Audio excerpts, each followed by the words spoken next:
Então a temática de hoje é financiamento. Financiamento é uma área das mais importantes, porque não adianta a gente ter todo um ideário de como funcionar um sistema como o SUS, ou seja, que sistema for, e a gente não ter dotação orçamentária, não ter recurso público destinado para essa finalidade, né? Então, uma questão importante, né, é que as políticas públicas elas dependem de decisões, inclusive no sentido de onde a gente vai alocar o dinheiro, né? Então, a partir dos tributos que chegam da sociedade ao Estado, o Estado pode ou não ter uma função redistributiva e alocar esses recursos, né, alocar esse valor financeiro para determinadas áreas ou não, né? Então, é nesse sentido que eu afirmo, não há política pública e não há política no sentido amplo,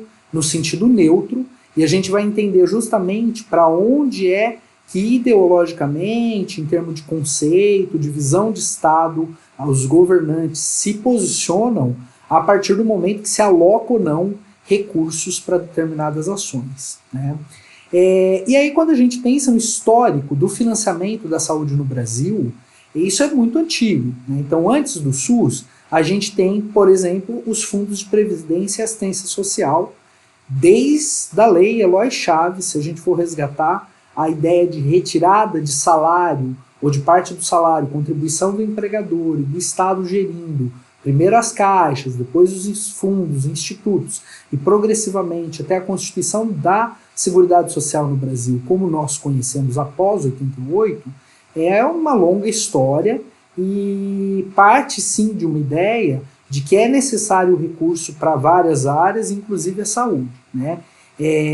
Obviamente, isso não se deu de um momento para o outro rapidamente, mas com toda certeza nós tivemos um desenvolvimento até chegar no INAMPS, né, e nos diversos institutos associados e diversas funções que cada um desempenhou para justamente redistribuir esse recurso em prol, né, da assistência social no sentido amplo, mas da saúde especificamente, garantido aos trabalhadores formais, né, pessoas que contribuíam, portanto, com a Previdência Social, e aí a partir disso tinham seus benefícios em termos da saúde.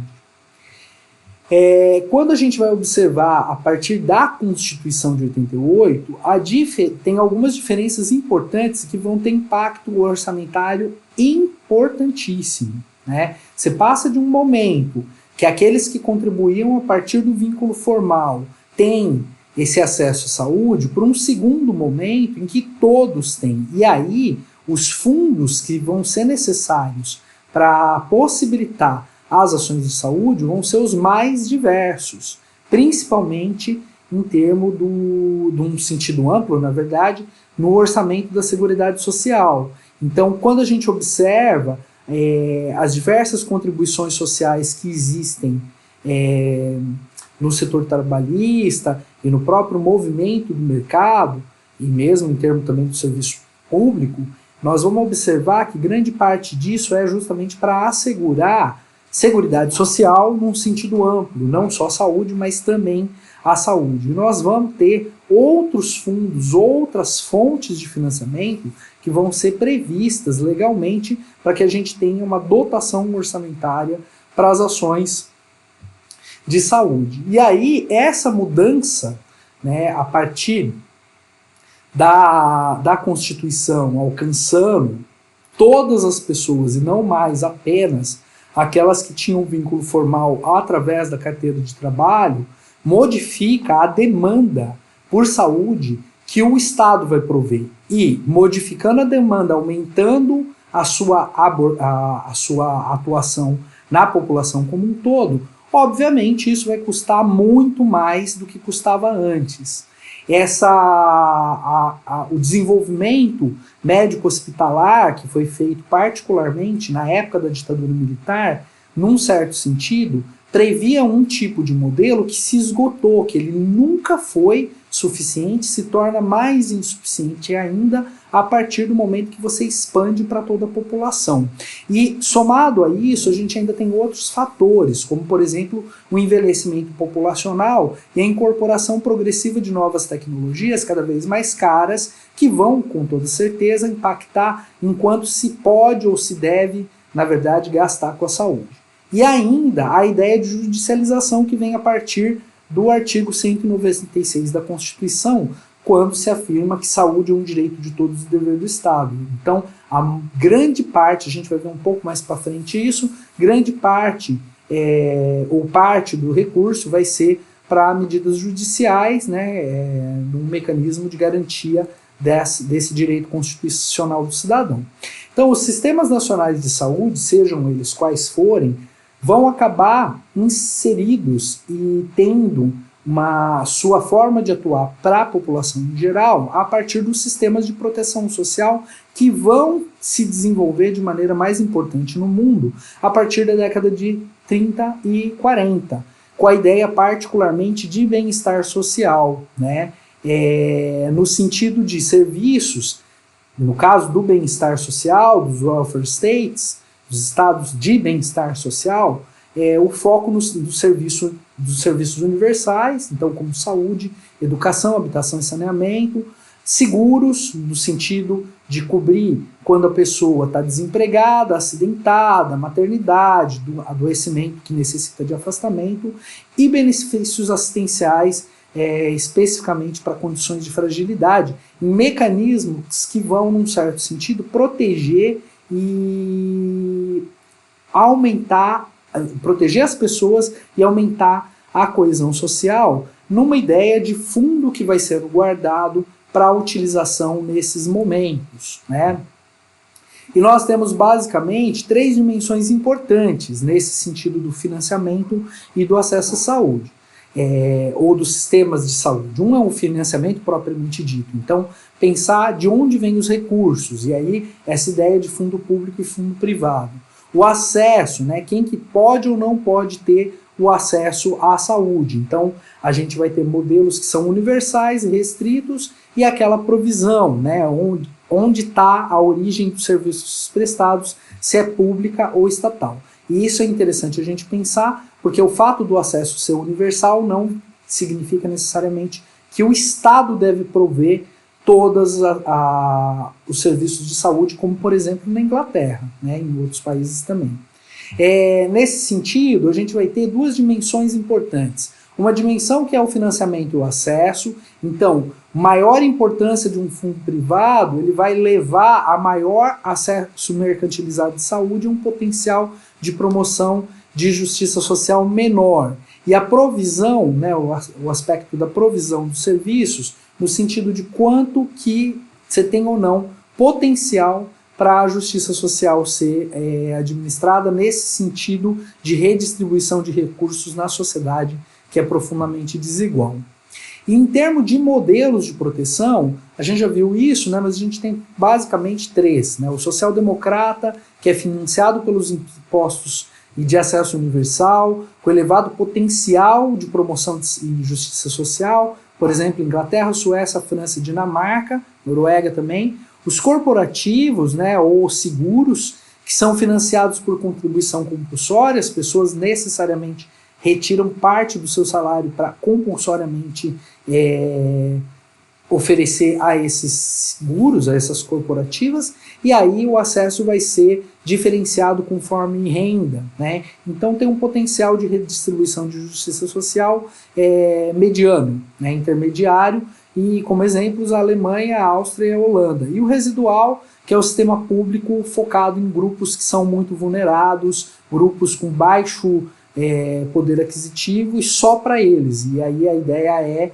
os Estados Unidos e a Austrália, né, onde somente quem tem muito pouco é que recebe alguma pouca coisa do Estado, o restante não recebe nada. Né? E aí quando a gente observa a questão de participação do fundo público e privado no financiamento, porque tem uma ideia no Brasil que se gasta muito dinheiro com saúde pública, né, a gente percebe que o Brasil ele investe 53% do gasto em saúde oriundo do setor privado. e 47% do setor público, né? Quando a gente vai ver, por exemplo, o Reino Unido, 82% é público e 18% é privado. A Alemanha, 77% público, 23% privado. E aí a gente observa que nos países, inclusive, que são muito mais centrais dentro do capitalismo, muito mais liberais, à exceção dos Estados Unidos, que o Brasil, a gente tem um investimento público muito mais significativo, quase o dobro do que o Brasil investe. Então, dizer que se investe muito e que investir em recurso público é algo que não é liberal é uma falácia, se nós formos pensar quando a gente observa os exemplos concretos de outros países. A gente vai ter grandes pressões sobre os sistemas de saúde internacional, então o envelhecimento da população, prevalência, portanto, de doenças crônicas e tecnologias cada vez mais caras vão levar a cada vez você ter que desembocar mais em termos de recurso para manter um padrão para que as pessoas continuem vivas, né? Porque elas estão ficando mais tempo vivas e isso demanda mais cuidados. E aí o enfrentamento dessas pressões, né, dentro do serviço demanda a gente realmente pensar em mudança na esfera de como é e quem provê esse recurso. Aqui no Brasil, particularmente, a gente tem uma mistura de fundo público e fundo privado. Então, o Sistema Único de Saúde, o SUS, oferece, né, presta serviço, e alguns que são exclusivamente desenvolvidos pelo SUS, e sejam eles por estatais, pessoas privadas sem fim lucrativo ou com fim lucrativo, mas que sejam, queiram ou não, estão vinculados diretamente à prestação do serviço do único de saúde, né, do Sistema Único de Saúde, perdão.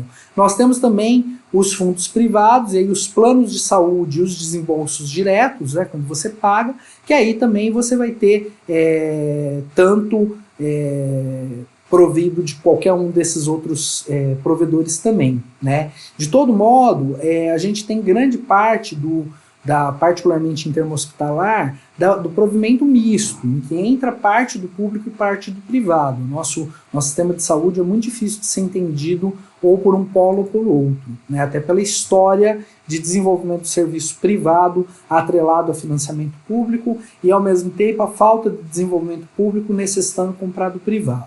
Quando a gente pensa em gasto de saúde por habitante, entre o Brasil e outros países, a gente vai perceber que o Brasil gasta com saúde em termos de gasto público 5,4%, quando a gente tem no mínimo 2 ou 3 vezes mais em países como Argentina, México, Colômbia, né? Venezuela, latino-americana, Venezuela é o que menos gasta aqui, mas quando a gente pega Dinamarca e Reino Unido, a gente vai ver que pelo menos 3 vezes mais, Canadá quase 4 vezes mais que o Brasil, a Espanha 3 vezes mais e a Suécia quase 3 vezes mais, desmistificando essa ideia de que a gente gasta muito com saúde aqui. Em termos de regulamentação, quando a gente vai olhar o arcabouço legal do SUS e o que dá base para pensar o financiamento, o pilar inicial para se analisar essa questão é a Lei 8080 de 90, a chamada Lei Orgânica da Saúde, que no seu artigo 31 diz: o orçamento do sistema de saúde destinará ao SUS, de acordo com a receita estimada, os recursos necessários à realização das suas finalidades. Ou seja, esse recurso do SUS vem do próprio governo, né? Pelo menos provido pelo governo. No artigo 32, parágrafo 2º, as receitas geradas no âmbito do SUS serão creditadas diretamente em conta especial movimentada em sua direção, na esfera de poder onde estiverem arrecadadas. Já vamos conversar um pouco sobre essa coisa do fundo. Artigo 33. Os recursos financeiros do SUS serão depositados em conta especial em cada esfera de sua atuação e movimentação sob fiscalização do respectivo Conselho de Saúde. Por que eu destaco esses 3 artigos? Porque ele fala que o recurso vem do próprio executivo, vem do governo, ele vai para uma conta específica e ele é fiscalizado pelo Conselho de Saúde, que, como nós já vimos, é composto de 50% de usuários da sociedade civil organizada e 50% entre gestores e profissionais. Então, no fim, quem gere o recurso da saúde no país é o chamado controle social. Isso é importantíssimo destacar para a gente ter uma ideia que não é simplesmente, apesar das promessas de campanha, um prefeito ou vereadores, ou seja, quem for, prometer determinadas coisas que não depende, muitas vezes, nem do secretário municipal de saúde, mas sim de um conselho de saúde que seja atuante. Ainda na Lei 8080, no artigo 35, sobre gestão financeira, uma série de critérios são mencionados para falar como é a composição desse recurso, o que deve estar sendo levado em conta para que o recurso seja dotado, destinado ao município, ao estado ou a cada setor. Então, perfil demográfico da região, porque a gente tem variação muito grande entre as regiões, o perfil epidemiológico, ou seja, se entende que não basta só eu dotar dinheiro por pessoas, mas essas pessoas estão em lugares diferentes, com problemas de saúde diferentes.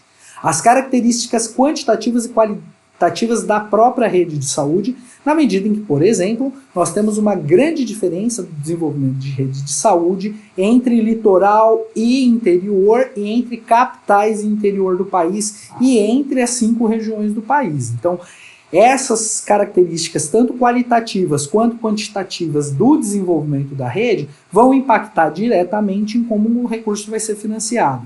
Desempenho técnico, econômico e financeiro do período anterior. Então é sempre baseado no ano antes, o que se gastou, com o que se gastou e como se evoluiu particularmente todos os indicadores de saúde daquele momento. Níveis de participação do setor de saúde nos orçamentos estaduais e municipais. O governo vai ter uma regra, né, que isso sempre tem uma certa variação, mas tem participação tanto do ente federativo, quanto do estadual, quanto do municipal, no financiamento da saúde de cada um dos municípios. Né? Níveis de participação do setor de saúde, previsão do plano quinquenal de investimento em rede, a gente já vai falar sobre isso daqui a pouco, ressarcimento do atendimento de serviços privados por outras esferas de governo, porque também existe essa questão de uma esfera prover às vezes o que a outra também provê. Na Lei 8142, no artigo 4, se diz: para receber os recursos destinados à cobertura das ações e serviços de saúde, os estados, o Distrito Federal e os municípios deverão contar com o seguinte: fundo de saúde, conselho de saúde, contrapartida de recurso. Ou seja, se você é município, você tem que investir também, não só esperar dos outros entes, e o relatório de gestão. Sem esses 4 pontos, você trava o recurso de saúde do município. E aí, o que é o tal do fundo? O fundo de saúde, seja ele o fundo nacional, estadual ou municipal, ele é um fundo que é específico de natureza orçamentária, financeira, contábil e patrimonial, criado por lei para gerir o recurso de saúde de cada uma dessas esferas. E, particularmente, ele é entendido como um fundo especial, como um produto de receitas específicas para justamente cuidar da saúde das pessoas. No caso dos municípios, nós temos o Fundo Municipal de Saúde, que é criado por lei municipal e regulamentado por decreto ou portaria específica, e é vinculado à Secretaria da Saúde com um total de receita especificado no plano de saúde para controle e fiscalização do conselho, que, volto a dizer, o Conselho de Saúde é composto por metade de população, usuários, e metade de gestores e profissionais de saúde. Ele vai ter CNPJ próprio e é uma unidade orçamentária e gestora dos recursos que fica na Secretaria Municipal de Saúde. O que quer dizer isso? Que quem gerencia como é o gasto, como vai ser a execução disso que está aprovado pelos conselhos, é a próprio município. E isso é um passo importantíssimo dentro do processo de municipalização e capilarização para desenvolvimento do Sistema Único de Saúde, tal qual previsto na Constituição e, na verdade, idealizado pelo movimento de reforma sanitária. O Fundo Municipal de Saúde, ele visa justamente entender que cada município tem a sua peculiaridade e isso tem a ver com essa política de descentralização. A prestação de conta é feita no município e, se nós formos pensar, há uma viabilidade muito interessante dessa vinculação do recurso com o local onde ele está sendo desenvolvido. Porque, queira ou não, isso facilita fiscalização, avaliação e controle e garante a aplicabilidade do saldo sempre para o ano seguinte, fica na mão do município, né? Fontes de receita, transferência da Constituição do União, Estado e Município, então que vem o chamado fundo a fundo, né? Do fundo nacional para o municipal, para o estadual, para o municipal, transferência de convênio, receitas próprias quando existem, receitas patrimoniais, doações e outras possibilidades de complementação do Fundo Municipal de Saúde, né? Os recursos eles são distribuídos através desse fundo especial com base justamente numa série de critérios e despesas que tem a ver com como cada órgão funciona e cada entidade.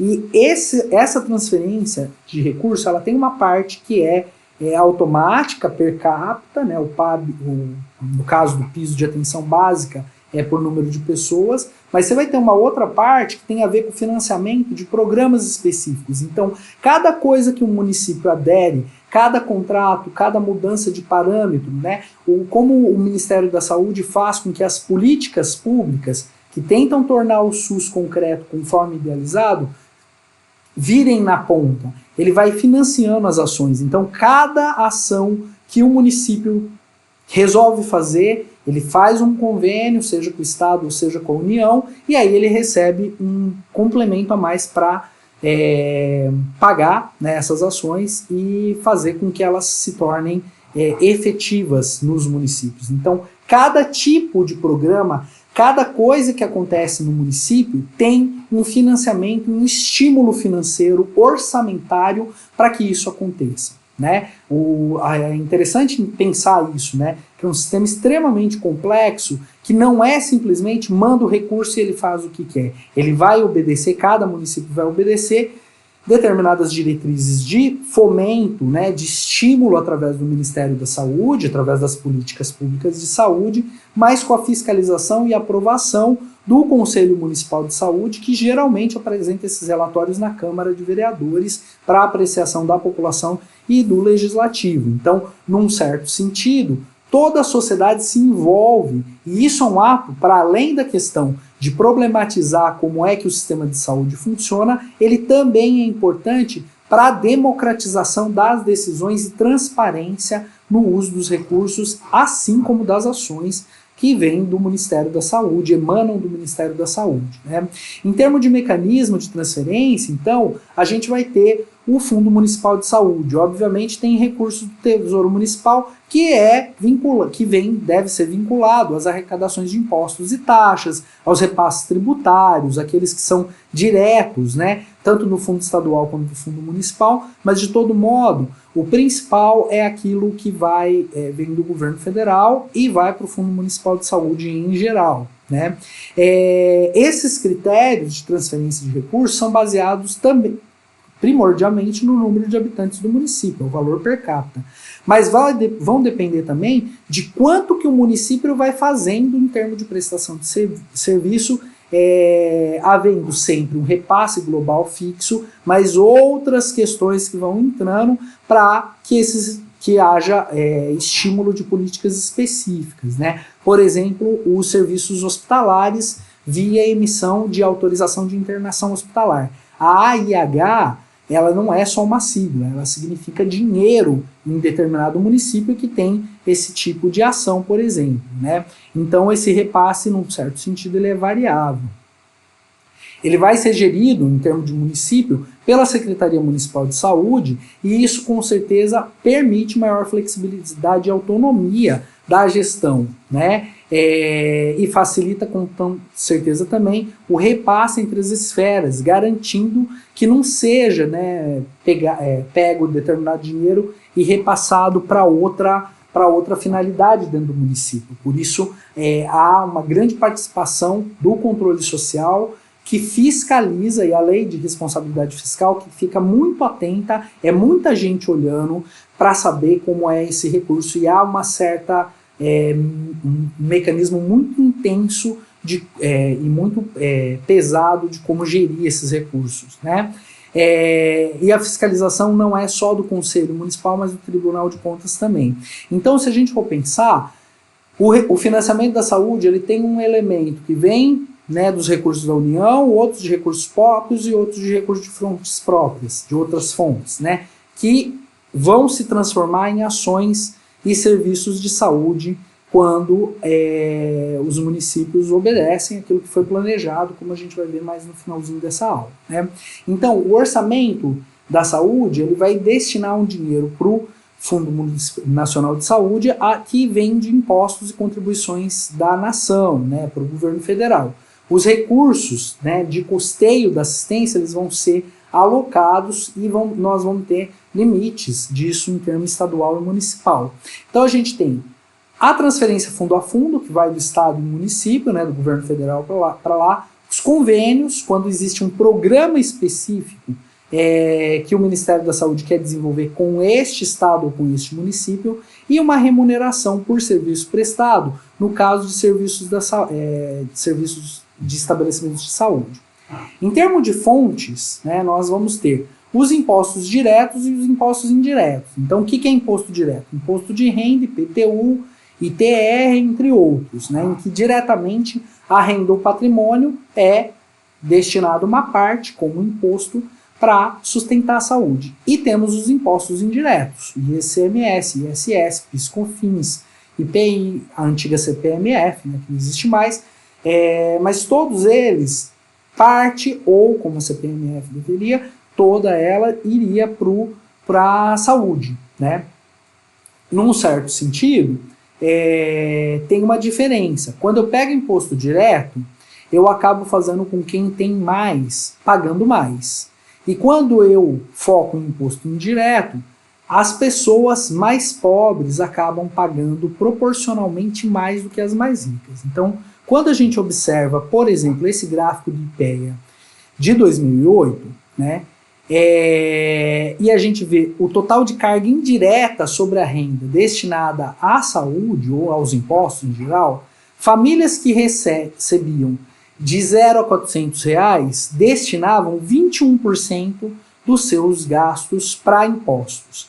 E aqueles que recebiam mais de 6 mil reais, 10,14%. Então, num certo sentido, se pagava mais e se paga mais para o governo por imposto indireto quem tem menos recurso, né? O que é considerado complicado em termos de redistribuição de renda dentro do país. Quando a gente fala de redistribuição, as pessoas associam automaticamente a ideia de transferência direta de recurso ao governo, à população, perdão, como por exemplo Bolsa Família, ou agora que a gente tem o auxílio emergencial, mas tem outros mecanismos também de redistribuição, quando por exemplo você desonera a classe mais pobre e cobra mais de quem é mais rico, né?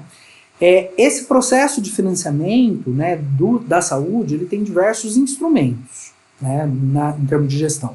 O primeiro deles é o plano de saúde, que é um plano que vai quantificar, né, o quanto vai financiar tais necessidades e tais prioridades. E ele é elaborado por objetivos, diretrizes e metas no primeiro ano do governo. Então, acabou de ganhar determinado governo municipal, ou estadual, ou a própria nação, e ele pensa nesse plano de saúde que deve determinar, inclusive em termos orçamentários, para os 4 próximos anos. Mas também nós vamos ter uma programação que é anual, né? Então, baseado nesse plano, que é quadrienal, você pensa nesse instrumento de operacionalização para cada um dos anos. E aí você vai ter ações específicas e os recursos orçamentários necessários para cada um dos anos, né?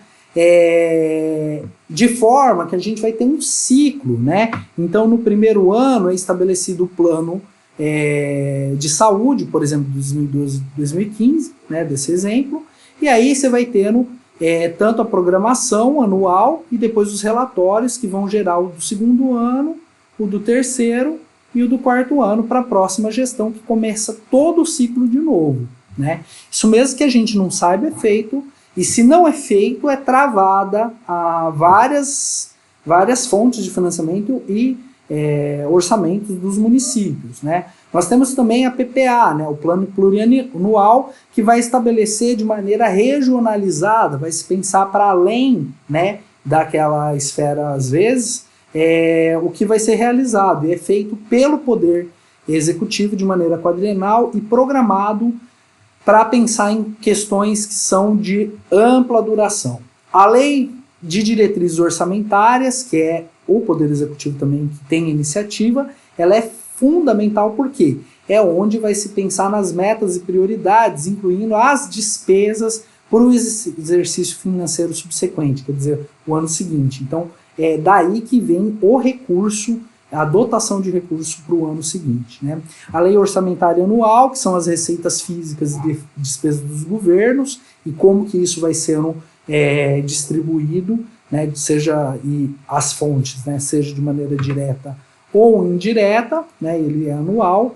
E aí a gente vai perceber que, apesar do plano do governo, para que tudo isso aconteça, tem todo um processo de instrumentos de gestão e financeiro e administrativo muito articulado que vão ser aprovados, principalmente em termos de relatório, pelos conselhos, por alguns dos conselhos. E aí vem a participação democrática e popular como uma forma muito importante. Também aqui a gente tem o orçamento completo de 3 em 3 anos, então a LDO, a LOA, a LOA, né, e esse ciclo completo de 3 anos que tem a ver com a PPA, né, de uma certa forma, reavaliando aquilo que não conseguiu-se ou que deu mal, mantendo aquilo que foi bom e que deve ser perfeitamente pensado e de maneira democrática, né?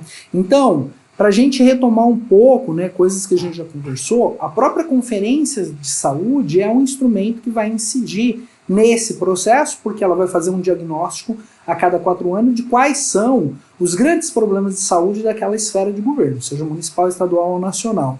Isso vai ter que ter relação com o plano de saúde daquele município, com o plano plurianual, com a lei de diretrizes orçamentárias do município, programação anual de saúde e a lei orçamentária. Então, todos esses instrumentos são instrumentos importantes para fazer com que o recurso financeiro chegue a atingir determinadas necessidades e prioridades em termos de políticas públicas. E tudo isso também, além das conferências, obviamente, a gente vai ter relatórios trimestrais, quadrimestrais e anuais da gestão, que são relatórios de acompanhamento desses grandes instrumentos, né? Mas nós não temos só isso em termos ideal, nós temos grandes desafios. Por quê? Porque na medida em que eu tenho, de um lado, os direitos fundamentais à saúde amplos, para todos os cidadãos e cidadãs, a normatização complexa, né? O SUS é altamente complexo, altamente regido por diversos setores, nada é decidido sozinho e demanda vários passos. A competência diferente entre o ente municipal, estadual e federal. E um processo de judicialização, ou seja, que a pessoa tem o direito à saúde, entra na justiça e muitas vezes ela vai conseguir o direito de medicação, intervenção de saúde muito caras e que o município não conseguiria prover, mas que, como tem uma pressão jurídica, né, uma decisão judicial para que se cumpra, né, tem que se retirar, né, muitas vezes, recurso de coisas que são mais corriqueiras para atender aquilo que é decidido pelo executivo. A gente vai ter um grande cenário de conflito. Isso é a vida do gestor de saúde, não é só decidir para onde vai médico. Toda vez que a gente pensa em médico ou profissional, a gente tem que pensar também de onde sai o dinheiro e pagando determinada coisa, o que é que fica sem pagar, né? Porque a gente tem recursos escassos, né? E quando a gente observa os últimos anos do Brasil, né, em termos de financiamento, a gente vai perceber que a gente passou de um momento de subfinanciamento do SUS, então a gente já tinha os gastos públicos consolidados da ordem de 265 bilhões em 2017, e a gente vai ver isso sendo muito, mas muito pouco perto da nossa necessidade.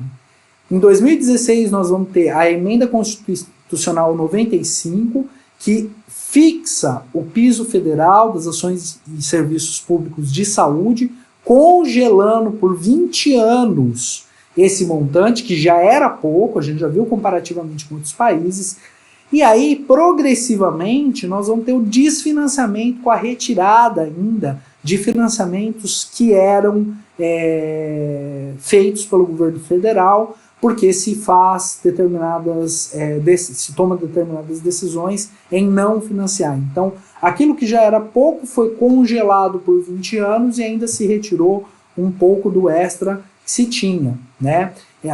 De maneira decrescente, a gente vai ver que o gasto per capita de saúde do Brasil caiu de 2014 para 2018, né? Então, se antes, né, se o índice era 100 em 2014, a gente perdeu já 6% em 4 anos, quando a gente calcula em termos de quanto que cada pessoa teve de investimento em média em termos de saúde. Num sentido que, se a gente vai avaliar, né, esses efeitos, a gente vai ver que progressivamente houve uma redução significativa do recurso da União e, obviamente, para manter os mesmos serviços, o município, particularmente, é quem aumentou, né, mais que dobrou o seu investimento. E chega um momento que o município não vai dar conta, né? E aí a gente observa que já lidávamos com recursos escassos, num campo altamente complexo, altamente cheio de minúcias, e a partir de 2016, 2017, nós temos não só o subfinanciamento, uma questão de pouco recurso, mas a retirada de recursos da saúde, que já não era grande coisa, né?